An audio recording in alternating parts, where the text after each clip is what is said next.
Today I'm doing a book review on a book called The Devils, and some have called it The Possessed in previous translations, by a Russian author by the name of Fyodor Dostoevsky. Um, he is known in Russia as one of the greatest authors of his time, which was the 1800s or the 19th century. Um, he ranks up with greats such as, Tolstoy and Pushkin and other, great Russian literary experts and writers. But this book, I'll show you a picture of it.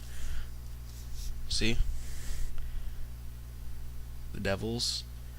There's a little, you know. This is a Penguin classic. As you can see, it is quite large novel, but it is quite good. It's all about. It says on the back a prophetic story about the Russian nihilists and atheists and stuff like that, and the downfall of the Russian church in the 1800s, and how it's a psychoanalysis of these revolutionaries. Three of the characters are actually based on real Russian revolutionary figures. Two characters, one by the name of Peter Verkovensky and his father Stepan, were based on actual people.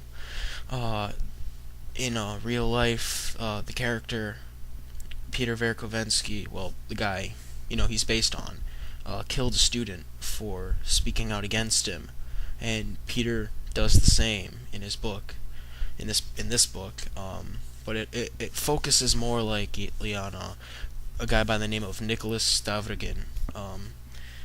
I guess you could say in the picture this would be him, but this isn't actually like a foretelling of what actually happens in the book. Nicholas doesn't kill anybody. There's a chapter though that's really good. It's really suspenseful, called The Duel, where Nicholas is fighting against a guy by the name of Gaganov. Earlier in the book, I don't want to ruin too much, but it's such a good book, and it's long and it's a heavy read. If you don't really like to read, then you don't want to read this much, obviously. And here's just a little look at how small that text is. It's small text. I mean, you might be able to find a copy of this, with bigger text, but it might be a little longer. Mine was 669 pages long. But it was a good translation. I'd like to, in the future, when my knowledge of Russian is greater, to actually read the book in Russian. I talked to someone who read it in Russian, and he said that it's so much better than the translations. I recommend that you get the translation I got if you want to buy it. David Magashak, I think is how you pronounce his name. Magashak. I don't know, something like that. It was a good one, but if you want the old school translation, you should get Constance Garnett's translation, the 1917 translation. That's when this book was actually published in America. It was published in Russia in like 1874 or something like that. It's an old book, and at points it gets rather slow and dull, like a lot of old books, especially one as long as this. It can't be exciting all the way through. But there are a lot of parts in it where it's so fast-paced and you don't want to stop reading, especially the last 3 chapters. Those were the best chapters ever, and also the saddest. I've never seen... there's a lot of death in particular books written by people, but this one, there was a lot of death, and it was sad, especially how some of the characters died. Like, the antagonist, which you don't actually think he's an antagonist at first. You think he's, a good guy, Peter Verkovensky, but you later find out, midway through the book, when he's actually revealed himself, after working in the behind the scenes for the first part, and a few chapters in the second part, I believe, that he actually was doing a lot of bad things in between, and that he's really this egotistical mastermind genius who just wants to rule, Russia. He wants to take the government, overthrow it in its little cities, and destroy it.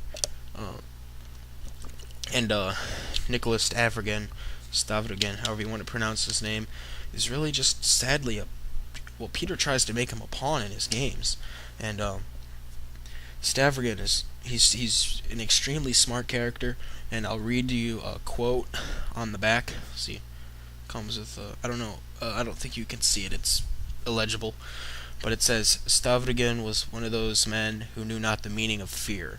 He has like zero regard for all humanity. He's not a very humane character. He's not that nice. Um, he doesn't treat people with respect that someone of his intelligence should. Um, Stepan Verkovensky was the tutor of Stavrogin, and actually Stepan is the main source of all this information that was passed on to Nicholas and Peter, the main revolutionary figures in this town where the book takes place. The book does take place in a small Russian town, and it takes place around the time of the emancipation of the serfs by Alexander II of Russia. So there's a lot of interesting things. It's a work of fiction, but in a sense, it's based on actual events. It's you can't really call it anything like fiction or non-fiction, but it's more on the lines of fiction, but it's based on actual events in a sense. Like Peter does kill a few people in the book when you read it. But all the deaths end up happening later on, and I'm not going to tell you who he kills. That would just be unfair if you wanted to read it. You could, I'll post a link to the Wikipedia article if you don't really want to read this, large book, but it is good. There are some words that some people might not understand, but overall, I would say it's really good, and if you buy it, there's a little section in the back called Stavrogin's Confession, which was a left-out chapter. It's also known as At Tikhon's, which was a priest, and Stavrogin goes there and confesses his beliefs, and stuff like that. I have to say though, this book, if I gave it out of 10 stars, I would give it an 8.5, and an 8.5 because of the slow parts in the book, and also just this book, this text was ridiculously small, and but overall, it was a good book. It was a great read. I'm gonna probably, if I want to, I'd buy another translation, a more current one, and hopefully when I'm able to understand Russian to a greater extent, I'll translate it myself. I think that would be really fun. It would be a great challenge because Dostoevsky was one of the greatest writers of Russia's time. He has had many books. He wrote many. The Idiot, The Gambler, Crime and Punishment, The Brothers Karamazov, many others, House of the Dead, which some might say, well, that's a horror movie with zombies and a video game where you kill zombies and stuff. But actually, it's about his events, his experiences in a Siberian labor camp.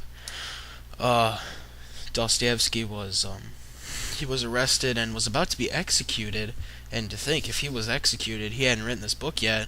This is one of his last novels that he ever wrote. The last was The Brothers Karamazov. He actually wanted this book to be his last one he ever wrote, but then he got the idea of The Brothers Karamazov and one other book, I believe. But it's a good book. I liked it. You have to be dedicated if you want to read it. If you're not an avid reader and you don't really enjoy reading, especially a book this old and this long, and you don't think you could put up with a few small boring parts, man, you should just read the little Wikipedia article up either there. I'm not sure, but I give this book 8.5 out of 10. It was a great book, as I've said many times before. I'd recommend it to anybody interested in a very good read. So yeah, this is Shinigami, and peace out.